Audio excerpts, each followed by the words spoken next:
coaching journey about 10 years ago, becoming a life coach. And just before COVID hit, like 2 weeks before, I went full time into my coaching business. You know, I was living your best life, extraordinary mindset coach, doing all these wonderful things. And then 2 weeks later, it was the 14th of March, 2020. It was the weekend Melbourne went into lockdown. My 18-year-old son was in a car accident. His name's Aaron.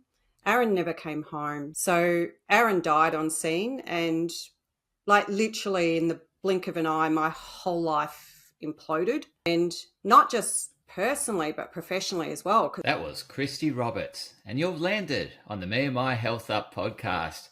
I'm your host, Anthony Harcher, a clinical nutritionist and lifestyle medicine specialist. The purpose of this podcast is to enhance and enlighten your well-being, and today we're doing that with Christy Roberts, who is a grief expert. We're talking on the subject of grief. In this heartfelt episode of Me&my Health Up, we will delve into the profound journey of healing grief with renowned grief expert Christy Roberts. Christy is a global self-directed healing practitioner, trainer, a life and leadership coach, and a grief and trauma expert. She brings with her over 30 years of facilitation experience and more than 20 years in human resources, learning, and organizational development across various sectors. Christy has been recognized with numerous awards, including the Australian Women's Small Business Champion Award in Alternative Therapy category in 2023. Christy's personal experience with a profound grief, having tragically lost her son in a car accident, deeply informs her compassion approach to helping others navigate their emotional pain. As a founder and creator and creating change, she empowers individuals and leaders to heal their deepest emotional wounds and thrive both personally and professionally. Join us as Christy shares her invaluable insights and practical advice on navigating complex emotions that accompany loss. Whether you're dealing with a recent loss of a loved one or supporting someone through their grief, this episode offers compassionate and guidance and hope for finding peace and resilience. Tune in to this insightful episode of Me&my Health Up. Welcome on the Me&my Health Up podcast. How are you, Christy? I'm awesome. Thank you. And you? Oh, fantastic. And really, delighted to have you on. We connected and we had a terrific conversation, quite a deep conversation quickly off the bat. And for me, it's on a subject that people often avoid or don't like talking about. It's one of those taboo subjects, and that's on grief. And given that you've got lots of expertise and experience around helping clients through the grief process that you help them through, I think you're going to be a fantastic guest today. So really delighted to have you on the show. Yeah, thanks so much for having me. It's such an important conversation, and you're right, we don't have enough of these conversations. And just before we get really deep into this conversation, I'd really like the listeners to better hear about how you've arrived at what you're doing today. Yeah, I mean, my background it's organizational development, human resources, leadership development. And I started my coaching journey about 10 years ago, becoming a life coach. And just before COVID hit, like 2 weeks before, I went full time into my coaching business. You know, I was living your best life, extraordinary mindset coach, doing all these wonderful things. And then 2 weeks later, it was the 14th of March, 2020. It was the weekend Melbourne went into lockdown. My 18-year-old son was in a car accident. His name's Aaron. Aaron never came home. So Aaron died on scene, and like literally in the blink of an eye, my whole life imploded. And not just personally, but professionally as well, because how can you be living your best life and doing all that stuff? But the thing that I learned, I mean, I was a life coach, but I was absolutely blindsided by, and anyone will be in that situation, of course, but absolutely blindsided by the grief and the trauma that I experienced. And within 2 weeks, I was having heart palpitations, severe chest pain. It was moving into my throat. My digestive system literally shut down. I lost 5 kilos in that first week, and I was eating. I actually thought I was going to die. I was in so much pain physically. And I had done enough work because of the life coaching to know that I knew I needed help, but I also knew I didn't need to go to a doctor, because a doctor would just prescribe me medication, because that's the medical model of the world that we live in. Australia has the second highest rate in the world for prescribing antidepressants and anti-anxiety medication. It's a real issue that we have. I knew I needed help. And when Aaron died, I was actually working at a festival, and I'd seen a facilitator. I was supporting her in the workshop space, and she took these people through a healing process, emotional healing. It's called self-directed healing. And it was the only thing I could think of that could support me. So I reached out to her and we did a session. Now, I went into that session with an objective to move the pain off my chest. Like, it was in my throat. I thought I had COVID, and I thought I wasn't even going to be able to get to my son's funeral. And within an hour and a half, all that pain, I kid you not, it had gone. Like, all that physical tightness and congestion, it just literally left. And even my speech was thick beforehand. And it's very hard to describe the depth of this type of pain, but it was like I was driving through a mountain range in the fog, and I couldn't see for the trees in front of me. And then all of a sudden, I could see again, and it was clear, and I could breathe again. Because one thing with grief is actually really hard to breathe. I mean, it just blew me away. Like, I literally biologically shifted the chemicals in my body in one session. So fast forward, I became a practitioner like 2 weeks later. It was like a lifeline. It gave me hope. It showed me that there was a way to navigate through with the life coaching skills and everything else that I had. It just gave me purpose. It gave me hope. It gave me something to grip onto. I became a practitioner, and then about 6 months later, I became the global trainer of self-directed healing practitioners. So it was quite a fast trajectory for me, because I'd already been facilitating for 30 years, etc. Today, since then, I've become a grief educator, trauma informed, like all the tickets and bells and whistles that you need, and primarily to help myself. Because navigating that depth of loss, I mean, nobody expects their 18-year-old son, healthy, vibrant, fun-loving, to just be gone in such a traumatic and sudden way. And yet that is the reality that I now have to live. And that is the new life. Neurologically, I have to literally rewire my brain to go down a different path. And this is a path I don't want. So learning to live with that loss, learning to integrate that pain is my journey, and many grievers' journeys that are out there. But one of the core things I learned was how grief illiterate we are. We suck at grief. We suck at having the conversations. We don't know how to support ourselves. We don't know how to support others. And that's kind of my passion, is now through my work, I can honor Aaron through my loss and help many, many other people through this experience. So that's kind of where I sit. And I also help those people, but I do a lot of work in the leadership organizational space as well. Yeah, so much to process there, and and thinking, what's the best question to ask you next?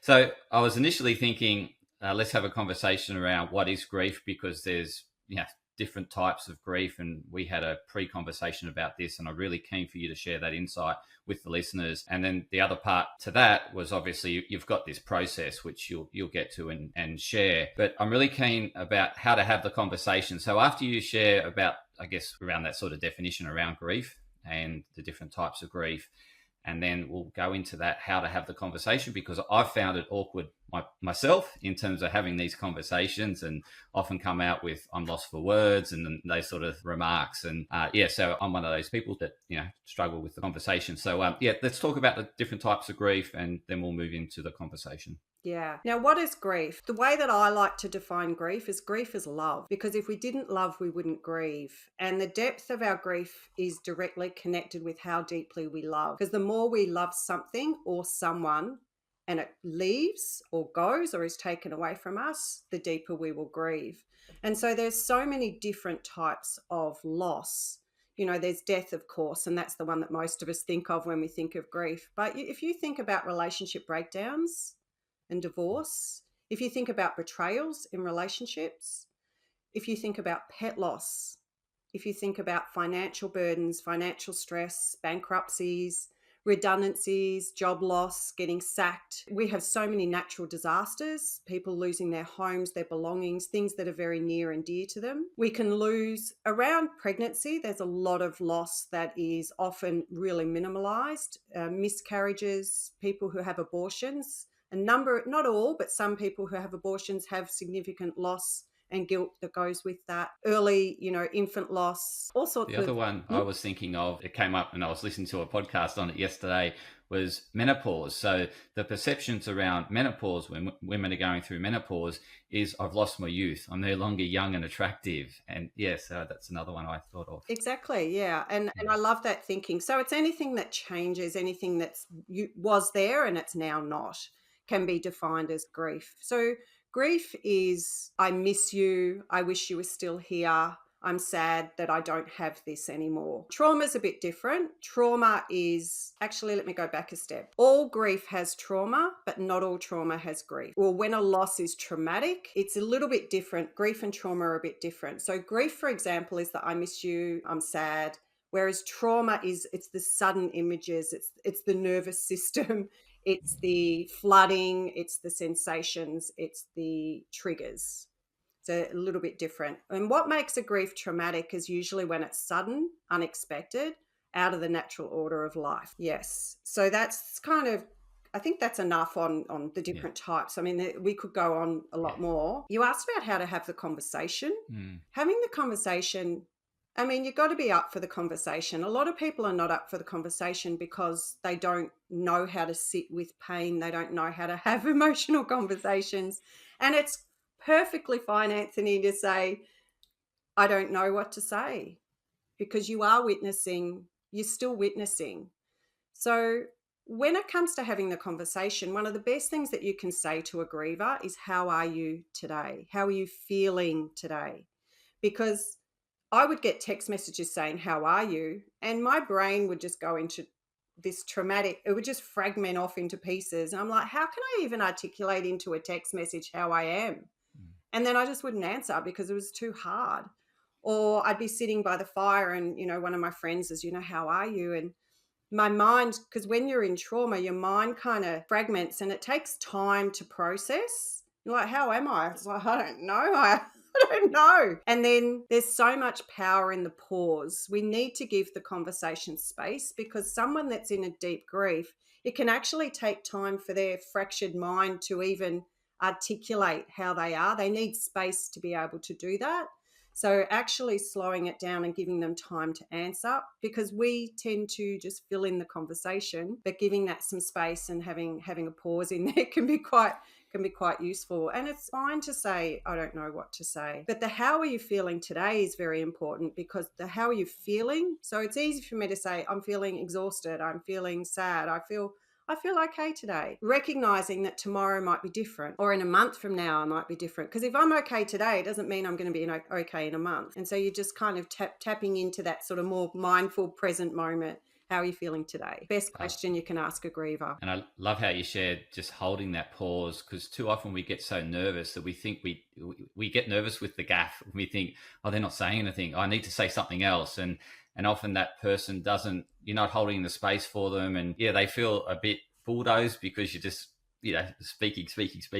And as you said, their mind's just fractured. They're just looking to integrate how they're feeling and trying to articulate that to you. So allow that pause. So I think that's a fantastic, response to my question there. So the other one that this leads into is, like, if you're witnessing someone going through grief, you're checking in with them, asking them how they're going, and sort of, as you said, you froze at times, given that you're experiencing so much and didn't know how to articulate it, particularly in a text. And so you didn't respond. So that person's probably thinking, oh, maybe she's not okay, and then starts thinking the worst for you. Those stages of grief. So how do you actually know that someone's recovering or not recovering? That's a great question. I know, as a griever, and speaking to anyone in your community who is grieving, when it comes to all those messages, in a big loss, the messages will just come flooding in and it's quite overwhelming. I just want everyone to know that you don't have to reply to every message you receive, because grief energetically is really exhausting.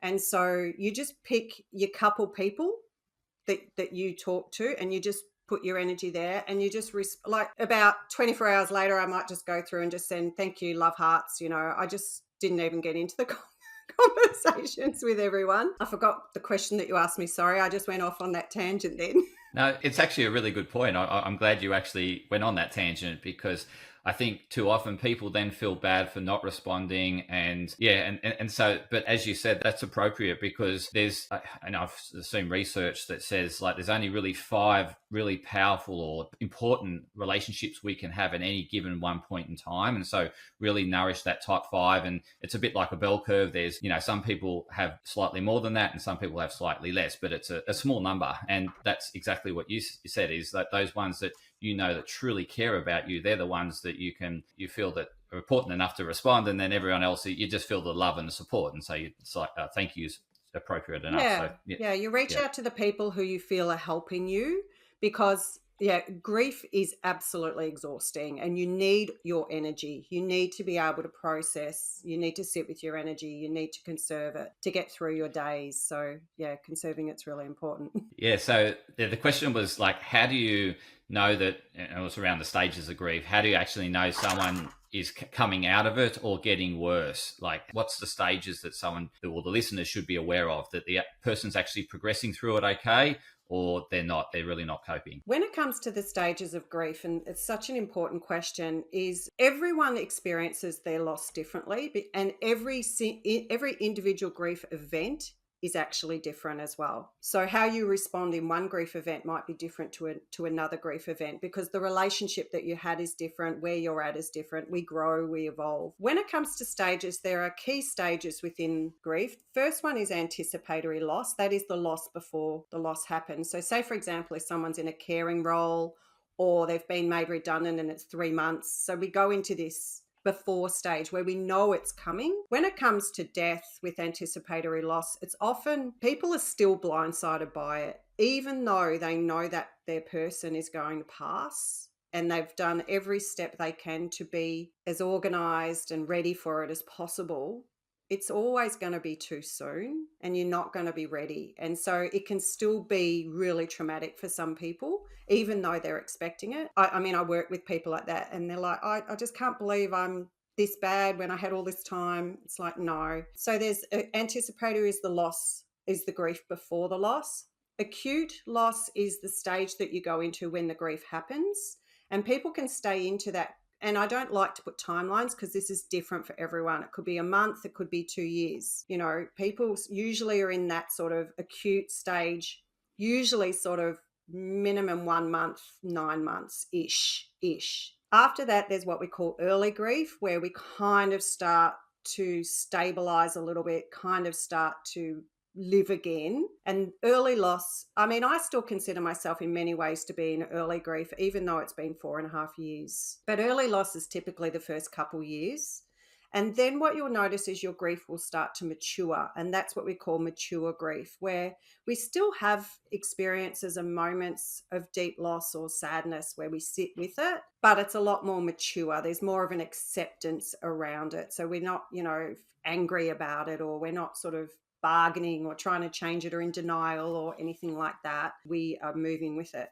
Now, how do we know if someone is processing through the stages, or how do we recognize the signs? The main thing, if you're the griever and if you're looking at someone or concerned or supporting someone who is grieving, the biggest thing to consider is this a healthy expression of my loss? Because we can grieve in healthy and unhealthy ways. And so most people go through a stage in significant loss of the shoulda, the coulda, the woulda, the if only, the what if I had done something different, all the guilt stories. And that's normal and natural in the first 6-12 months, normal and natural, because your mind literally has to rewire and recalibrate. But it's very easy. And the majority of the work in the grief space from a professional perspective is working with the guilt and the shame associated with that, because we all come up with stories. So say for me, my guilt stories were, what if I was home? Because I was working at a festival. I was away when Aaron died. If I was home,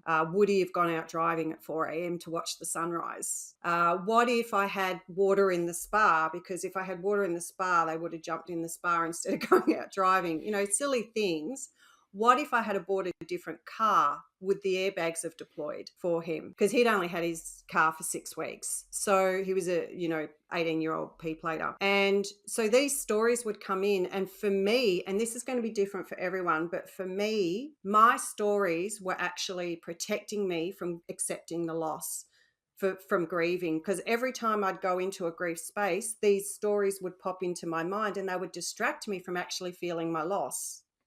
And so my work was to work with the acceptance, but that's going to be different for different people. So looking out for those stories, are they true? You'll love this being a coach. Is it true? Is it really true? And then you need to ask yourself, is this kind? Does it serve me to feel this way? Is it challenging me to move through my loss? Is it helping me to grow? Because we want to grow. We can grow through the loss. I don't talk about post-traumatic stress. I talk about post-traumatic growth. That's the journey I take my clients on. And so learning to grow from that experience, grow as an individual, grow as a mother, grow as a person that's my goal. I don't want to get stuck in the trauma of the loss. I want to grow from that experience.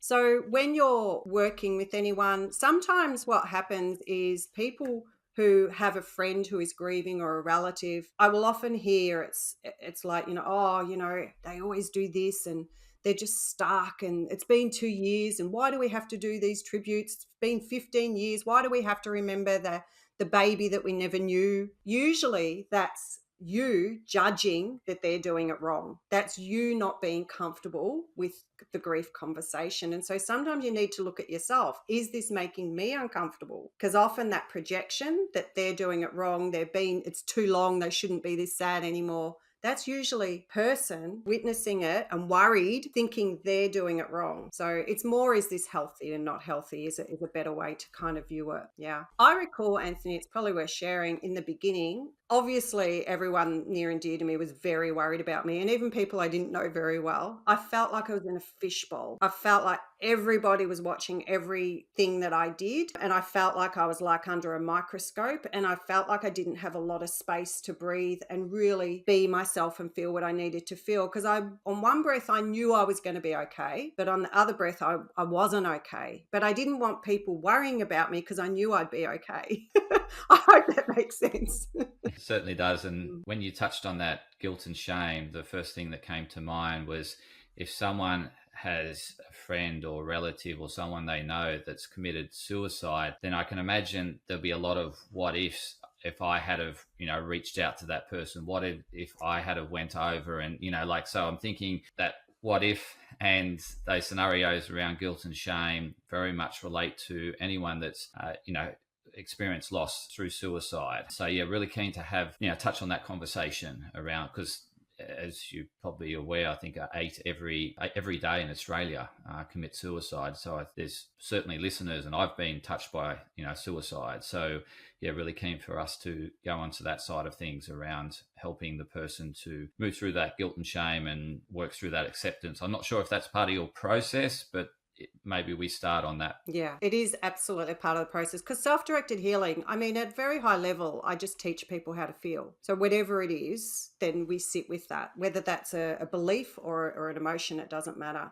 Suicide is a really important conversation because it's very misunderstood. So people who die by suicide, and notice the language that I'm using, I never say the words committed suicide because of the intent that we assume when we say that. Often what happens with suicide, because it's so misunderstood, it is a mental health issue. And people who attempt suicide who are interviewed afterwards, they will usually say they didn't actually want to die. That wasn't the goal. The goal was they wanted the pain to stop. And they are in so much pain that what happens is the thinking gets thwarted and fragmented. And some people, when they're in so much pain, have a door in their mind, and it's like an out. There's another way. There's another way out of this pain. Not everyone has that door in their mind. And the people who don't have the door in their mind will never understand why someone takes that path. But anyone who has that door in their mind will get it. And I don't have that door in my mind, but I can honestly say when Aaron died, I remember the first time I went to the grocery store. Grocery stores are one of the biggest trigger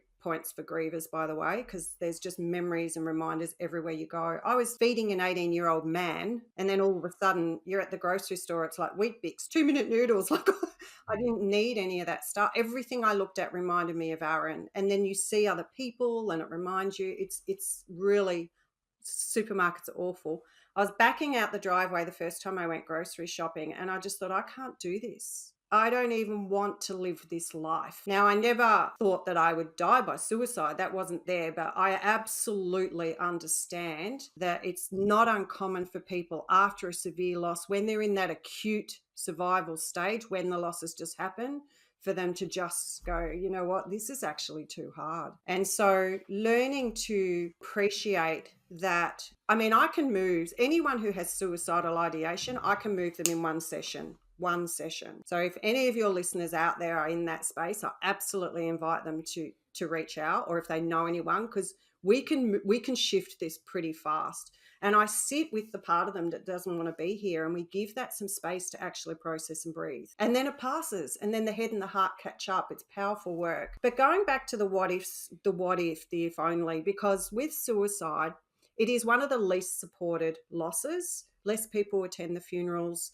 And not just suicide, any mental health, overdoses, addictions, that's all those things as well. They're just very misunderstood, and there can often be a lot of shame around that, and people not prepared to have the conversations, because there sometimes can be a perception by people who are uninformed to think that, you know, well, that was their choice. Or they'll get very angry. Why? How could they do that to you? How could a mother leave behind children? Like, you just don't do that. It's because they're in so much pain. Their mind is not actually thinking logically or straight. And so the what if, the if only, the shoulda, the coulda, the woulda, normal and natural. Again, especially in those first few months, your mind needs to process. But what can happen is we can get attached to stories that aren't true, and we can assume responsibility that we don't have. Like, if we had the power to stop death, if we knew that person was going to suicide, odds are we probably would have done something about it. But the thing is we don't know. But our mind likes to control, our mind likes to make sense of things, and we assume responsibility, and we take on control that we just don't have. We don't have those superpowers. And so it comes back to being kind to yourself. It comes back to really questioning the bullshit that you're telling yourself, because I trust I can say that. Because suffering, when it comes to grief, pain is inevitable. This is important. Pain is inevitable when it comes to grief and loss. You will experience pain. But suffering, which is the monkey mind, it's the stories, it's the woulda, shoulda, coulda, woulda, if onlys, is optional. It's normal and natural in the first acute stages, but as time goes on, we need to work with them, and we need to really question them, and we need to decide, is this healthy, not healthy, resourceful, unresourceful, is this good, not good? And if you need help with that, you need help with that. We can't do this stuff on our own. I couldn't have done this, even though I was highly experienced. I still needed that external support to challenge some of the stuff that I was saying, doing, because you don't know, you're so caught in it, you don't see it objectively. So this process that it requires guidance, I take it, because so it's a guided process. Do you want to just sort of articulate, a listener was to reach out, what would they expect? Yes, it's called self-directed healing, and it needs guidance initially. But the reason it's called self-directed healing is because I actually teach people how to do it themselves. I don't want people to be relying on having to get therapy and support forever. You know, it really is just learning to process your own emotions. So one of the things that I love about this is my corporate background coming through, is that we test and measure everything. So I will measure how much grief you feel, how much sadness you feel, how much anger, how much you blame yourself, out of 10. So we measure, there's about 30 different measurements. We do before measuring, then we'll go into the healing, and we actually, whatever was the most and the highest thing, we actually feel that. So I'll get them to say, I miss you, Dad. And then in it comes, it's like, where is it in your body? So what are you feeling? Grief. I feel sad. I'm angry. So let's say it's angry. I'm angry. Where is it in your body? It's in my fist. We'll feel it in the fist. The right fist or the left fist? It's the right fist. We feel it more, we feel it fully, and we try to blow it up. Like literally, we want to feel it at its maximum intensity. And then what happens is it will pass, because emotion's fleeting in nature. It will come, it will go. It's very organic. It's like grief. It's like a wave, and you ride the wave, but you want to ride that wave all the way to shore. You know, Benjamin J. Harvey, one of my mentors, he says, if you're going to cry like crying's an Olympic sport and you're going for gold. Like, you know, go hard. So that's what we do. We really sit with the energy, the guilt, the shame, whatever it is, apathy, really just hold that space in the body. And even if it's, I feel nothing, I'm numb and I'm disconnected, which is a trauma response, then we sit with, I feel empty, I feel nothing. Like whatever it is, that's what we sit with, and we feel it as fully as we can, and then it will pass. Now, if it doesn't pass, it is serving you in some way, shape, or form. It doesn't mean it's serving you in a healthy way, but it is serving you. And so then we get really curious around how it's serving you, because we want to distinguish whether this is actually good. Because I worked with clients and their anxiety serves them, for example, but it's serving them in healthy ways. So we don't want to actually get rid of it. We just want to get more curious about it and maybe redefine the language that we're using around it. And then if it's serving them in an unhealthy way, we need to kind of work with that. Well, what does that part of you need in order to heal completely? And then we get curious about that. And so it's just about moving you through. One of the things I love about self-directed healing, because it's so fast, like it's really fast, is people can move through. When I'm working with a grief client, this is not a year process. This is a couple of sessions. So I have like this Life Reimagine program, it's a 3-month program, bang, bang, bang. We get in, like it's done, and people are back to where they want to be. So it's very cool. It's very fast. We're literally just working with the energy of the emotion. And we can work with the belief too. You know, I'm not good enough. I don't belong. I feel all alone. Because what can happen in grief is grief can amplify our old wounds. So if you had a sense of feeling alone before, you will feel even more alone in your grief. If you had a sense that you were different or didn't belong, you will feel even more different, even more that you don't belong in your grief. And so the other thing that the self-directed healing enables us to do is we can go back and we can work with the child. So we can do the inner child work. And it does also have, you can do ancestral work and that sort of thing as well. I don't promote that broadly, but sometimes the session can take us into ancestral stuff if the client feels, and I intuitively feel I need to go there, that's where we'll go. But it's a very empathic process. Like I actually sit with my client's energy. I can feel when it's in the throat, when it's in the heart, when it's in the stomach. I usually connect quite intuitively with my clients and support them. Sometimes they're feeling it, sometimes they don't. Sometimes I feel it before they do. It's very, very cool when you develop this skill set, where it can take you. And I assume you can do this both online and in person? Yeah, I'm primarily online. I do have space in my house, but I usually just work online. It's easier. The energy is just as potent and powerful. I mean, I train practitioners globally. You know, I've worked with women in Iran and men in Texas and all around the world. And yeah, it's energy. You're just working with energy. You're working with the emotion. So yeah, it's really powerful online. Very cool. And I think it segues well into how can the listeners best connect with you, given that you've shared the process, how simple it is and how fast they can get results. So how can they best connect with you? Yeah, I haven't. My website's quite active. It's christyrobertscoaching.com. That's a really great place to go. But to connect with me, yep, website, book a discovery call. I offer free discovery calls. So if anyone wants to explore the different programs that I have and the different work that I do and wants to explore if that's a good fit for them or for someone that they know, then the discovery call is the best. It's the easiest way to do that and have that conversation. Yeah.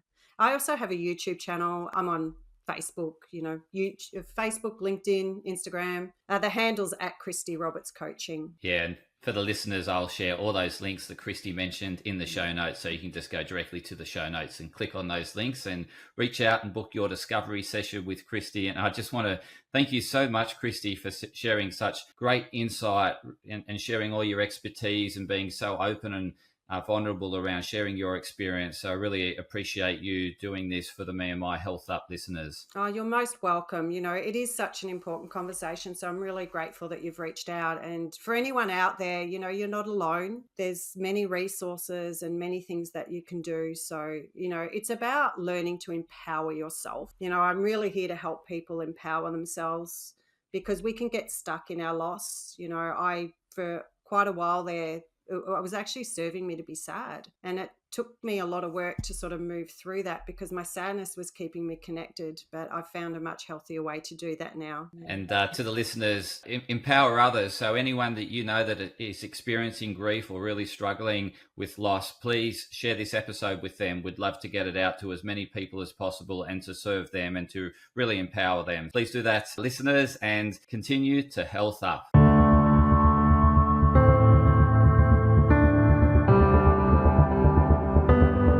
Podcast disclaimer. This podcast and any information, advice, opinions or statements within it do not constitute medical, healthcare or professional advice and are provided for general information purposes only.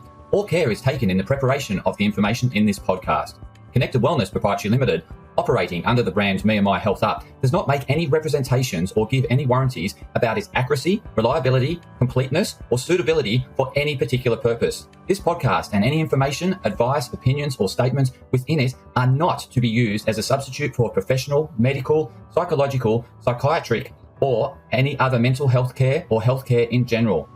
Me&my Health Up recommends you seek the advice of a doctor or qualified health provider with any questions you may have regarding a medical condition. Inform your doctor of any changes that you may to your lifestyle and discuss these with your doctor. Do not disregard medical advice or delay visiting a medical professional because of something you hear in this podcast. This podcast has been carefully prepared on the basis of current information. Changes in circumstances after publication may affect the accuracy of this information. To the maximum extent permitted by the law, Me&my Health Up disclaims any such representations or warranties to the completeness, accuracy, merchantability, or fitness for purpose of this podcast and will not be liable for any expenses, losses, damages incurred, indirect or consequential damages or costs that may be incurred as a result of the information being inaccurate or incomplete in any way and for any reason. No part of this podcast can be reproduced, redistributed, published, copied, or duplicated in a form without prior permission of Me&my Health Up.